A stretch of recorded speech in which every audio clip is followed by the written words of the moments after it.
जब बात नहीं मानी, डीसी से कहा झारखंड की पुलिस को यहां से बाहर करिए, यहां के झारखंड के लोग इस कंपनी को सबक सिखा लेंगे। यह बोली होनी चाहिए कि मुख्यमंत्री की कि जो निजी कंपनियां स्थानीय लोगों को 75% रोजगार नहीं दे रही हैं, आप उनमें कब्जा कर लें। यह क्या बात हुई? हम विधायक अगर इस बात को रखते हैं तो समझ में आता कि भाई एक विधायक ऐसा बोल रहा है। मुख्यमंत्री, राज्य के मुखिया, राज्य की अगुवा कह रहे हैं कि आप कब्जा कर ले। क्यों कब्जा करेंगे?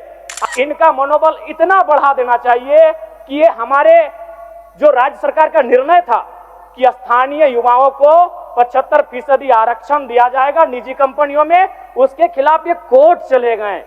लेकिन अगर सवाल पूछा जाएगा, पकड़ तरे हाथ करे करे झांक, हाथ से छूटल माछ और बांधे गड़ल कांच, एकर माने की लागे दूसरे राज्यों के स्टूडेंट नहीं कर पाएंगे। ये शहादत, ये संघर्ष, ये झारखंड आंदोलन किस लिए, किस दिन के लिए कि 150-220 सीटों में 150 सीटें राजस्थान के लोगों का हुआ, तो फिर कोई औचित्य नहीं इस राज्य के निर्माण का, कोई औचित्य नहीं विनोद बिहारी महतो, जयपाल सिंह मुंडा और दिसम गुरु शिबू सोरेन के आंदोलन का। आज इस राज्य के युवाओं के सपनों के साथ धोखा हो रहा है। अध्यक्ष महोदय, बहुत बहुत धन्यवाद मान्यवर। सबसे पहले छोटा सा आग्रह है कि जो सवाल हमें दिए जाते हैं कृपया 11-10 बजे रात तक दिए जाए महोदय। 1-2 बजे दिए जाते हैं और तैयारी 3 बजे 4 बजे सुबह तक करनी पड़ती है। आज मैं बीमार हूं और अभी पैरासीटामोल की दवा खाकर सदन को अटेंड कर रहा हूं, इसलिए करबद्ध प्रार्थना है कि 11 बजे से पहले हमें सवाल दिए जाए। बिल्कुल, ये बात आ चुकी है जरा। तबीयत मेरा बहुत खराब है। आज व्यवस्था करते हैं, आज व्यवस्था करो। तो सबसे पहले आज श्रम नियोजन प्रशिक्षण विभाग एवं उद्योग विभाग के अनुदान मांग बजट पर मैं इस वाद विवाद में कटौती प्रस्ताव के समर्थन में अपनी बात रखने आया हूं। अध्यक्ष महोदय, यह विभाग काफी महत्वपूर्ण विभाग है। अगर झारखंड आंदोलन की बात करें, जब धनबाद कोयलांचल से इस आंदोलन को गति दी गई थी तो श्रमिकों का एक बहुत बड़ा योगदान था। लेकिन आज अगर मैं श्रमिकों की बात करूं, श्रमिक वे होते हैं जो अदृश्य नायक की तरह इस राज्य के निर्माण में अपनी भूमिका का निर्वहन करते हैं। चाहे वो विधानसभा के निर्माण की बात हो, सड़क पुल के निर्माण की बात हो, या बगल में हाईकोर्ट या क्रिकेट स्टेडियम के निर्माण की बात हो। लेकिन जब हम उनकी सुविधा की बात करते हैं अध्यक्ष महोदय, तो हमें लगता है हमारे राज्य के पास उनके लिए कोई तैयारी नहीं। मैं बात कर रहा हूं हमारे दिहाड़ी मजदूरों की, सब्जी और फल विक्रेताओं की, और उन हजारों टेम्पो चालकों की जो बिना किसी छुट्टी या सामाजिक सुरक्षा के झारखंड की अर्थव्यवस्था का चक्का घुमा रहे हैं। वर्तमान की स्थिति क्या है मान्यवर? वर्तमान में राज्य के श्रम कानूनों में इन ओपन मजदूरों के लिए कोई स्पष्ट और प्रभावी ढांचा मौजूद नहीं है। एक निर्माण श्रमिक या रेहड़ी पटरी वाला व्यक्ति जब सुबह घर से निकलता है तो उसे यह नहीं पता होता है कि आज काम मिलेगा या नहीं मिलेगा, और यदि काम मिल भी जाए तो दुर्घटना की स्थिति में उसके पास ना तो बीमा है, ना इलाज के लिए ESI की सुविधा है, और ना ही बुढ़ापे के लिए PF का सहारा है। अतः मैं सरकार को स्पष्ट सुझाव देना चाहूंगा कि इन श्रमिकों को व्यवस्था के दायरे में लाने के लिए एक यूनिक वर्कर आईडी प्रणाली लागू की जाए। यह केवल एक कार्ड नहीं बल्कि उनके अधिकारों का सम्मान होगा। जितने भी असंगठित मजदूर, वेंडर और चालक इस आईडी के तहत उन्हें पंजीकृत किया जाए, मैं सरकार से यह मांग करना चाहता हूं। अध्यक्ष महोदय, प्रवासी मजदूर, मैंने हर बार प्रवासी मजदूरों की समस्याओं को लेकर विभाग से सवाल किया, विभाग का उत्तर मिला। हालांकि प्रवासी मजदूरों की दुर्घटना पर मंत्री महोदय का कोऑपरेट रहता है, उसके लिए मैं उन्हें बधाई दूंगा। लेकिन मंत्री महोदय, आपके पास डेटा बिल्कुल गलत रहता है। जो भी विभाग आपको डेटा देता है आपको स्पष्ट जानकारी नहीं देता है। क्योंकि आप कोरोना काल के आंकड़ों को निकालिए, जिसमें माननीय मुख्यमंत्री श्री हेमंत सोरेन जी के नेतृत्व में लगभग 12 लाख प्रवासी मजदूरों को हम लोगों ने झारखंड सकुशल वापस लेकर आए थे। तो सवाल ये बनता है कि जब हम 12 लाख मजदूर वापस लेकर आए तो हमारे पास डेटा में मात्र 2 लाख उपलब्ध कैसे है? इतनी बड़ी असमानता कैसे? इतना बड़ा तालमेल का गड़बड़ी कैसे हो सकता है? अनुमानित 12 लाख हम लेकर आए थे, और अगर मान लिया जाए तो हमें लगता है 16 लाख से ज्यादा प्रवासी मजदूर इस राज्य से बाहर दूसरे राज्यों में और दूसरे देशों में रहते हैं। तो इसलिए अध्यक्ष महोदय, मैं माननीय मंत्री महोदय से आग्रह करूंगा, और विशेषकर चूंकि आज एक ऐसे राज्य जो 40% खनिज संपदा देता है, और उस राज्य में प्रवासी मजदूरों की संख्या में इजाफा होना भी इस राज्य के लिए चिंता का विषय है। अभी विजय कुमार महतो की मौत की जो बात थी वो ठंडी हुई नहीं कि उसी गांव में दूसरे प्रवासी मजदूर की फिर एक डेड बॉडी वापस आई है महोदय, जो कि बहुत ही चिंता का विषय है। आज सरकार को प्रवासी मजदूरों के हितों की रक्षा के लिए विशेष कानूनों को बनाने की आवश्यकता है। अब मैं बात करता हूं महोदय नियोजन की। अगर नियोजन की बात करें तो सबसे पहला बात, नियोजन के जो आंकड़े हैं उन आंकड़ों के अनुसार, और ये माननीय वित्त मंत्री महोदय ने अभी सार्वजनिक रूप से स्टेटमेंट दिया था कि हमारे पास नियोजन के आंकड़े लगातार घट रहे हैं। 2022 की स्थिति थी कि हमारे पास 5,33,000 पदों का सृजन था, जो 2023 में घटकर 4,66,000 हो गया। और आज की बात करें, एक दिन पहले माननीय सदस्य सत्येंद्र तिवारी जी ने भी सवाल किया था और जवाब मिला, लगभग 45% जो पद हैं वो आज भी रिक्त हैं। आज तो ये कहीं ना कहीं चिंता का विषय है। दूसरी बात, पहला तो नियोजन के मामले में सरकार काफी पीछे है, और जो अगर हम नियोजन कर भी रहे हैं तो उसमें क्या हो रहा है अध्यक्ष महोदय, नियोजन नीति नहीं रहने के कारण हमारे राज्य के युवाओं के साथ बहुत बड़ा धोखा हो रहा है। इस राज्य की निर्माण का जो उद्देश्य था वो उद्देश्य कहीं ना कहीं यह दिख रहा है कि हम उस उद्देश्य से काफी भटक चुके हैं। इस राज्य का निर्माण इसलिए नहीं हुआ था कि हमारे राज्य के युवा बेरोजगारी का सामना करेंगे, हमारे राज्य के युवा अन्य प्रदेशों में जाकर मजदूरी, दिहाड़ी मजदूरी करने का काम करेंगे। यहां तक युवाओं, नौजवानों, भाइयों की बात तो छोड़िए, आंकड़े यह बताते हैं कि हमारे राज्य में लगभग 75,000, जिनमें अधिकांश आदिवासी बहनें मुंबई में, गुजरात में, दिल्ली में, चंडीगढ़ में, उन बड़े शहरों में दाई घर में झाड़ू पोछा लगाने का काम करती है। एक केरल राज्य है जहां की बहनें अगर अपने घर की चौखट को लांघती हैं तो वो डॉक्टर बनकर किसी राज्य में जाती हैं। दूसरे राज्य की बहन बेटियां अगर अपने घर की चौखट को लांघती हैं तो वो किसी सरकारी पदों को धारण करके दूसरे राज्य में जाती हैं। लेकिन झारखंड के लिए चिंता का विषय है कि हमारे घर की बहु बेटियां अगर चौखट को लांघती हैं तो नौकरानी बनकर दूसरे राज्यों में जाती है। अध्यक्ष महोदय, ये आंकड़े बताते हैं। इसलिए मैं कुछ आंकड़ों के माध्यम से बताना चाहूंगा। सीएचओ की नियुक्ति जिसमें 550 सीट था, 220 सीटें अनरिजर्व थी, जिनमें 150 तो राजस्थान से हुए। ये शहादत, ये संघर्ष, ये झारखंड आंदोलन किस लिए, किस दिन के लिए कि 220 सीटों में 150 सीटें राजस्थान के लोगों का हुआ, तो फिर कोई औचित्य नहीं इस राज्य के निर्माण का, कोई औचित्य नहीं विनोद बिहारी महतो, जयपाल सिंह मुंडा और दिसम गुरु शिबू सोरेन के आंदोलन का। आज इस राज्य के युवाओं के सपनों के साथ धोखा हो रहा है। अध्यक्ष महोदय, बातें यहीं नहीं रुक रही हैं। 2023 में पब्लिक प्रोसिक्यूटर में 113 पोस्ट हैं, जिनमें 72 सीटों में गैर झारखंडियों की नियुक्ति ली गई। गिरिडीह जिला में 2023 में 12 हाई स्कूल टीचर की बहाली ली गई, जिसमें 8 टीचर गैर झारखंड के थे। बोकारो जिला में उसी साल 13 हाई स्कूल टीचर की बहाली ली गई, जिसमें 9 बाहर के थे।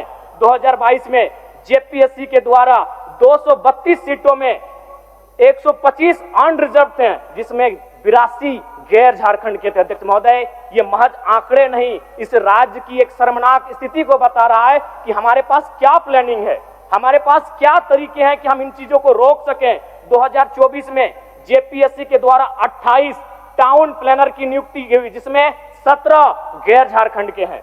अध्यक्ष महोदय, ये बहुत ही चिंता का विषय है। यही नहीं, जेएसएससी के द्वारा 2023 में इलेक्ट्रॉनिक मैकेनिक्स के पद पर बहाली लिया गया, जिसमें 22 अनरिजर्व सीटों में 11 झारखंड से बाहर के थे।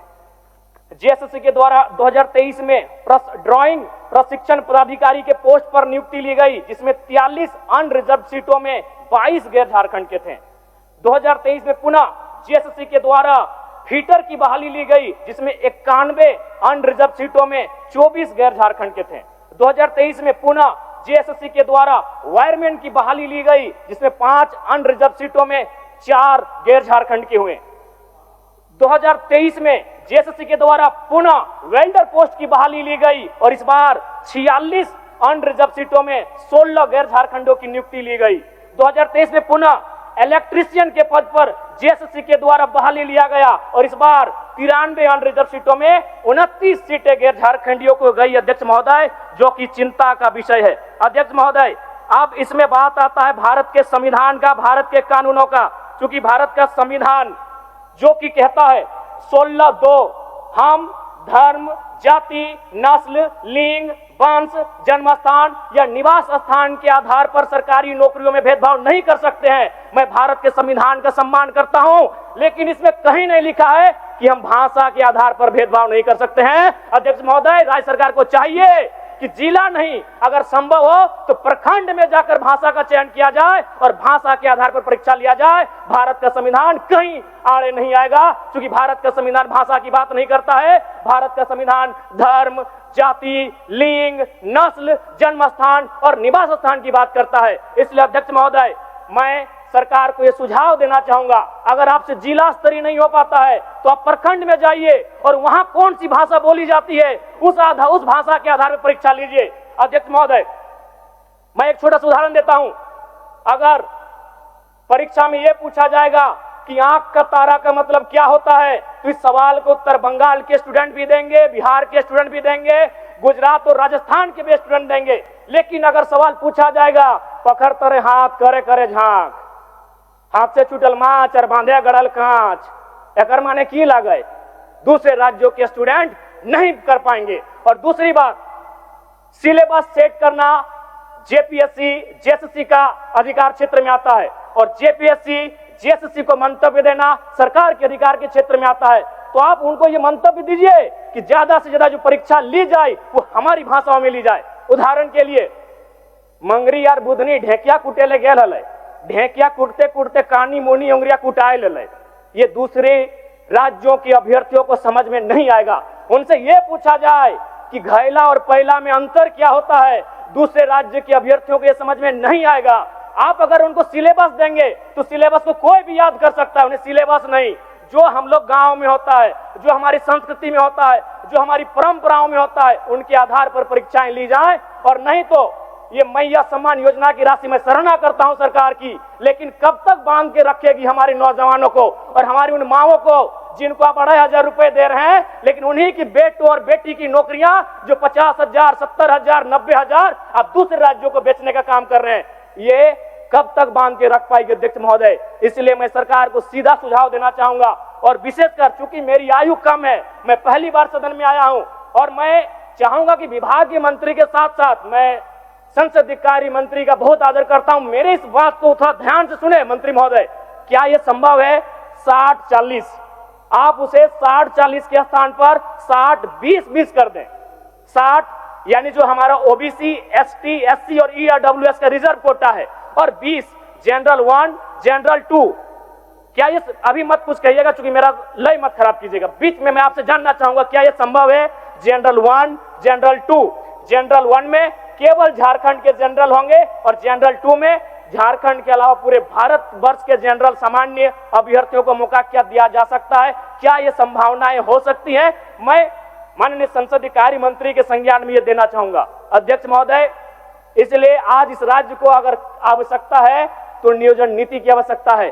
आज नियोजन नीति नहीं रहने के कारण हमारे राज्य के युवा पलायन कर रहे हैं, हमारे राज्य के युवा बेरोजगारी का सामना कर रहे हैं और कई अवसरों पर तो आत्महत्या तक का प्रयास कर रहे हैं। इसलिए अध्यक्ष महोदय, आज इस राज्य को आवश्यकता है, नियोजन विभाग के बजट पर बहस हो रही है, इस राज्य को नियोजन नीति की आवश्यकता है। मैं आपसे ये आग्रह करना चाहता हूं अध्यक्ष महोदय। अब मैं थोड़ा सा बात करना चाहता हूं निजी कंपनियों पर। माननीय मुख्यमंत्री धनबाद गए हुए थे झारखंड मुक्ति मोर्चा के स्थापना दिवस के कार्यक्रम में गोल्फ ग्राउंड, और शायद धनबाद जाने के बाद उनके अंदर विनोद बिहारी महतो, कॉमरेड एकेरा और शिबू सोरेन की आत्मा शायद समा गई थी। लेकिन मेरा मानना है उन्होंने जो वक्तव्य वहां रखा था वो एक विधायक के रूप में रखते तो हम लोग स्वीकार करते, लेकिन एक मुख्यमंत्री के रूप में उन्होंने जो वक्तव्य रखा हम लोग कतई स्वीकार नहीं करेंगे। उनका वक्तव्य था कि जो निजी कंपनियां स्थानीय लोगों को 75% रोजगार नहीं दे रही हैं, आप उनमें कब्जा कर लें। ये क्या बात हुई? हम विधायक अगर इस बात को रखते हैं तो समझ में आता कि भाई एक विधायक ऐसा बोल रहा है। मुख्यमंत्री, राज्य के मुखिया राज्य के अगुवा कह रहे हैं कि आप कब्जा कर ले। क्यों कब्जा करेंगे? आप इस राज्य के अगुवा हैं। मैं एक उदाहरण आपको दूंगा। सदन में चंपई सोरेन जी नहीं है, शायद उनके नाती का निधन हुआ है, मुझे भी सूचना मिली है। मैं पहले उनके नाती को श्रद्धांजलि देता हूं, उनको ढांढस मिले।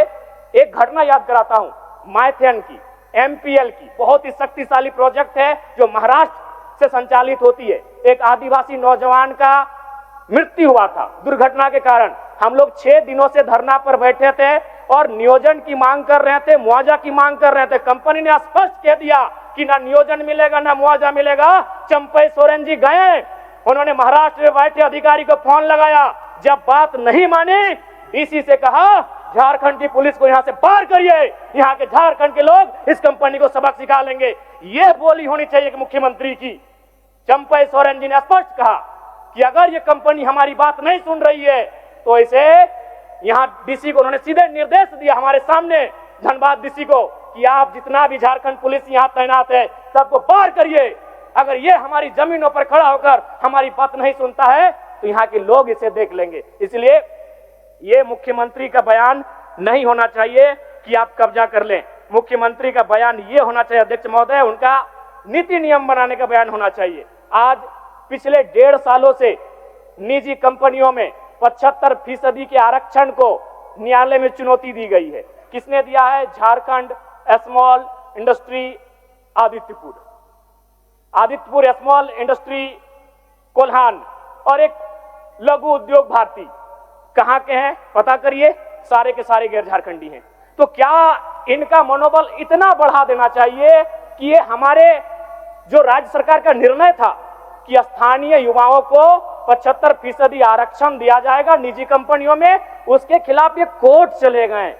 और हमारी राज्य की सरकार, आज क्या हो रहा है? अगर हम लोग कितने गंभीर हैं, 1 साल से ज्यादा हो चुका है इसको कोर्ट में चुनौती दिया हुआ। क्या राज्य सरकार का भी वर्तमान में उनके जो महाअधिवक्ता, माननीय सदस्य, ठीक है, एकदम माननीय सदस्य, 1 मिनट और दे दीजिए, एक मिनट दे दीजिए अध्यक्ष महोदय। तो इसलिए मैं सबसे पहले आग्रह करूंगा कि जो राज्य में महाअधिवक्ता होते हैं, एडवोकेट जनरल, उनके नेतृत्व में 75% का जो आरक्षण है निजी कंपनियों में, उस पर सरकार का ध्यान हमेशा रहना चाहिए। दूसरी बात अध्यक्ष महोदय, बिल्कुल मैं आपका सम्मान करता हूं और बिल्कुल समय नहीं लूंगा। प्रवासी मजदूर जिनकी मृत्यु दूसरे राज्यों में या दूसरे देशों, विशेषकर दूसरे राज्यों में होती है, उनके सामने मृत्यु प्रमाण पत्र निर्माण में क्षेत्रीय बाध्यता आती है, जिसे समाप्त किया जाए। क्योंकि जब हम लोग जाते हैं तो जो कंपनी वाले होते हैं उनका कहना होता है कि हम इन्हें लाभ तभी दे पाएंगे जब इनका डेथ सर्टिफिकेट मिलेगा। जब डेथ सर्टिफिकेट बनाने की बात आती है तो ये हवाला दिया जाता है कि उसका डेथ तो राजस्थान में हुआ था, उसका डेथ तो महाराष्ट्र में हुआ था। अब वो परिवार दुख की हालत में राजस्थान का चक्कर काटे या महाराष्ट्र का चक्कर काटे या डेथ सर्टिफिकेट बनाए। इसलिए मैं चाहता हूं इस बाध्यता को समाप्त किया जाए। धन्यवाद।